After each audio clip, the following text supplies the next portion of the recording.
Hi guys, very warm welcome to the session. Guys, I hope आपने मेरा class 12th accountancy में जो CBSE ने रिड्यूस किया है सिलेबस में से पोर्शन, वो आपको मैंने क्लियरली एक्सप्लेन किया। आपने वो वीडियो देखा होगा, नहीं देखा तो आप गाइज वो वीडियो भी चेक करिएगा। गाइज, इस वाले सेशन में मैं आपके साथ डिस्कस करने वाला हूं कि सीबीएसई ने बिजनेस स्टडीज के सिलेबस में क्या चेंजेस किया है। सर, क्या वो जो चेंजेस किया है उससे हमारा टाइम सेव होगा? 100% गाइज आपका टाइम सेव होगा। दूसरा सवाल, ये जो सर सिलेबस में चेंजेस किए हैं इसकी वजह से क्या हमारी नॉलेज थोड़ी कम रह जाएगी? मतलब हमारे सीनियर्स पूरी डिटेल में सारे टॉपिक करके जाएंगे, गए होंगे, उनकी नॉलेज ज्यादा होगी, हमारे को कम पढ़ने को मिलेगा, तो क्या हमारी नॉलेज पे फर्क पड़ेगा? मैंने कहा गाइज पहले इसका एक्सप्लेनेशन दे देता हूं, क्योंकि ये बहुत सारे बच्चों का सवाल था। तो गाइस देखो, जिनको ये चाहिए था यार इतना कम टाइम है, सिलेबस ज्यादा है, कुछ बेनिफिट मिलना चाहिए, 1 महीना, 1.5 महीना, 2 महीना हमारा लॉस हो गया है, तो गाइस सीबीएसई ने आपको उसका बेनिफिट दे दिया है। 30% एज पर सीबीएसई 30% सिलेबस उन्होंने क्या किया? रिड्यूस किया। अब क्या वो सिलेबस जो रिड्यूस किया उसकी वजह से आपके नॉलेज पे फर्क पड़ेगा? Absolutely no. क्योंकि सिलेबस जो चेंज किया है सीबीएसई ने, टॉपिक हटाए नहीं है कि ये टॉपिक जीरो कर दिया, ये टॉपिक जीरो कर दिया, नहीं। सीबीएसई ने वो जो टॉपिक है, वो चैप्टर है, रहने दिया है, बट उस चैप्टर में जो डेप्थ है, जो गहराई है, उसको क्या कर दिया? कम कर दिया। आ रहा समझ में?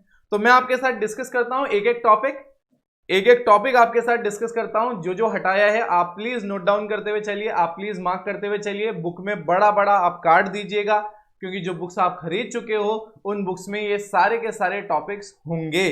तो गाइस स्टार्ट करते हैं फिर हमारे सेशन के साथ। तो गाइस सबसे पहले आपको पता है बिजनेस स्टडीज की आपके पास 2 बुक है, part A and part B.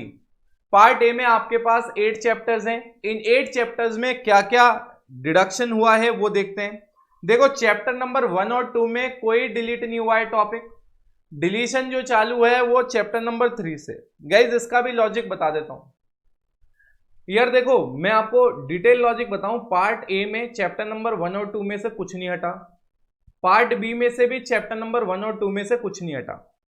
इसका लॉजिक सीधा सा है। सीबीएसई के दिमाग में एक सीधा सा थॉट प्रोसेस होगा कि यार अगर कोई स्कूल है, उन्होंने बुक पार्ट ए चालू किया, तो उन्होंने इन 3 महीनों में कुछ तो पढ़ा दिया होगा। वैसे ही किसी ने अगर पार्ट बी चालू किया होगा, तो पार्ट बी में भी उन्होंने पहला दूसरा चैप्टर पढ़ा दिया होगा। तो इसलिए सीबीएसई ने इनिशियल कुछ चैप्टर छोड़ने के बाद ही, क्योंकि ऑनलाइन क्लासेस तो चल ही रही थी, चाहे कोचिंग हो चाहे स्कूल हो, तो सीबीएसई ने क्या सोचा कि इनिशियल चैप्टर में से कुछ भी डिलीट नहीं करते हैं, क्योंकि बच्चों ने वो पढ़ लिया होगा। अब सीबीएसई ने चैप्टर नंबर 3 में एक टॉपिक है डीमोनेटाइजेशन। बिजनेस एनवायरनमेंट में एक टॉपिक है डीमोनेटाइजेशन, जो कुछ ही सालों पहले ऐड हुआ था। सीबीएसई ने वो टॉपिक डिलीट कर दिया है कि इस बार आपका डीमोनेटाइजेशन टेस्ट नहीं होगा। दूसरा, impact of government policy on business with special reference to liberalisation, privatisation and globalisation in India.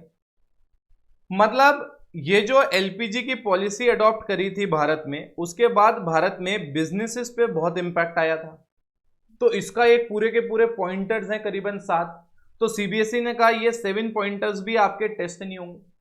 तो चैप्टर नंबर 3 में क्या हटा है मैंने आपको बता दिया। डिमोनेटाइजेशन हट गया, इंपैक्ट ऑफ एलपीजी वो हट गया इंडियन बिजनेसेस पे।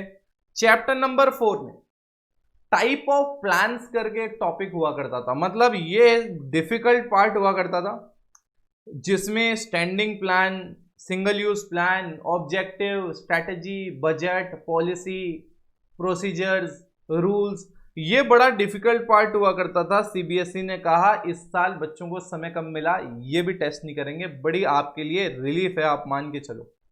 उसके बाद सीबीएसई ने ऑर्गेनाइजिंग में फॉर्मल एंड इनफॉर्मल ऑर्गेनाइजेशन का कॉन्सेप्ट ही हटा दिया।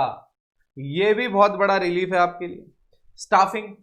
स्टाफिंग में एक छोटा सा पॉइंट हुआ करता था, staffing as a part of HRM. ये इतना बड़ा टॉपिक नहीं था, बट सीबीएसई ने हटा दिया है, तो आपके लिए ऑब्वियसली गुड न्यूज है, बट इसमें ज्यादा इन्वेस्टमेंट भी नहीं होता। अब मैंने कहा उसके बाद डायरेक्टिंग करके आपके जो चैप्टर है, उसके एंड में बैरियर्स टू इफेक्टिव कम्युनिकेशन, मतलब जब आप किसी से कम्युनिकेट करते हो तो उसमें क्या क्या बैरियर्स आते हैं वो डिस्कशन करने थे। फिर उन बैरियर्स को कैसे ओवरकम किया जा सकता है। गाइज ये भी आपके लिए मतलब आप मान के चलो एक अच्छा खासा लेंदी पार्ट था जो आपके लिए हट गया है।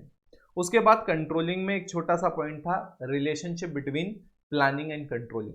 मैं आपको बता दूं ये जो पार्ट ए में सीबीएसई ने हटाया ना, हमारे लिए क्या बेनिफिट है एज अ स्टूडेंट। आप मान के चलो बिजनेस एनवायरनमेंट में डीमोनेटाइजेशन एंड इम्पैक्ट एक इंपॉर्टेंट पॉइंट था। उसके बाद में आप मान के चलो कि प्लानिंग एक इंपॉर्टेंट पॉइंट उन्होंने हटाया। ऑर्गेनाइजिंग ठीक है इतना ज़्यादा इम्पैक्टफुल नहीं था, स्टाफिंग इतना ज़्यादा इम्पैक्टफुल नहीं है, हटाया वो तो हमारे को पता है, बट छोटे छोटे टॉपिक हैं। स्टाफिंग इंपॉर्टेंट नहीं था, डायरेक्टिंग बहुत इंपॉर्टेंट था। तो जो 3 इंपॉर्टेंट बड़े चैप्टर में बेनिफिट आपको मिला है, देखो सब चैप्टर में थोड़ा थोड़ा मिला है, बाकी 6 चैप्टर मतलब बाकी टोटल आपके जो 6 चैप्टर हैं उनमें से 3 में आपको अच्छा बेनिफिट मिला है और 3 में ओके ओके। बट आपको जो प्लानिंग, बिजनेस एनवायरनमेंट और डायरेक्टिंग में जो बेनिफिट मिला है वो आपका बहुत ज़्यादा टाइम सेव करेगा। अब मैंने कहा उसके बाद है बिजनेस फाइनेंस। अगेन जो पार्ट बी है उसमें 4 ही चैप्टर है, तो शुरू के 2 में कोई चेंज नहीं है। मार्केटिंग में गाइज लास्ट ईयर ही बहुत सारा सिलेबस कम कर दिया गया था, तो लास्ट ईयर ही बहुत ज़्यादा रिडक्शन हो चुका था, तो इसलिए पार्ट बी में इस बार ज़्यादा रिडक्शन नहीं है, क्योंकि पार्ट बी में सिर्फ फिजिकल डिस्ट्रीब्यूशन के कंपोनेंट्स और चैनल्स को हटाया गया है। लास्ट ईयर इसमें से choice of channel of distribution को भी हटाया गया था, तो अब आपका ये फिजिकल डिस्ट्रीब्यूशन आप मान लो कि कंपोनेंट भी हट गए, चॉइस ऑफ चैनल भी हट गया। अब मार्केटिंग चैप्टर बहुत ही छोटा हो गया। कंज्यूमर प्रोटेक्शन ऑलरेडी बहुत छोटा टॉपिक था, उसमें से भी सीबीएसई बोलती है importance of consumer protection test नहीं किया जाएगा, जो कि अच्छे खासे 7-8 पॉइंट थे। उसके बाद कंज्यूमर अवेयरनेस, मतलब एनजीओ का बहुत रोल ऑफ एनजीओज और ये जो नॉन गवर्नमेंट ऑर्गेनाइजेशंस या कंज्यूमर ऑर्गेनाइजेशन है इसके कुछ पॉइंटर्स थे वो भी हट गए। तो मैं कहूंगा गाइज आपका बहुत सारा टाइम सेव होने वाला है, इस बार बहुत सारा टाइम सेव होने वाला है। But yes to be very honest with you, जो टाइम लॉस आपको हुआ है, जो आपको डिफिकल्टी आ रही है, जो नॉर्मल या डिफिकल्टी तो क्या कहूं, टेक्नोलॉजी पे तो कभी ना कभी बच्चे को आना ही था, बट कहने का मतलब है कि आप उस चेंज को फेस आपने किया है। आपके आने वाले जो बैचेस होंगे उनको तो थोड़ा सा दिमाग में डिस्काउंटेड रहेगा कि ऑनलाइन भी एक मीडियम होता है, बट आप पे ये फोर्सफुली इस साल क्या हुआ, यूज हुआ। तो कहने का मतलब है आप उस चेंज को फील कर रहे हो, तो ऑब्वियसली आपका टाइम लॉस भी लगभग मेरे हिसाब से मिनिमम 2 मंथ्स तो हुआ है। उस हिसाब से सिलेबस रिडक्शन तो आपको मिलना ही चाहिए। तो गाइज मैंने आपको एक एक कंपोनेंट आपके बिजनेस स्टडीज के सिलेबस का एक्सप्लेन किया है यार। फिर भी आपको कोई डाउट हो आप मुझे मेरे नंबर पे व्हाट्सएप कर दो यार, मैं आपका डाउट क्लैरिफाई कर दूंगा। आपको चाहिए तो आप हमारा टेलीग्राम पे एक पेज है commerce@IEP, आप उस पेज को भी ज्वाइन कर सकते हो, उस चैनल को सॉरी आप ज्वाइन कर सकते हो, वहां पे हम मोस्टली सारी डिटेल्स डालते रहते। ठीक है गाइस, तो all the very best and I hope आपको ये जो सीबीएसई ने बेनिफिट दिया है इसका आप फायदा उठा सको। Take care guys.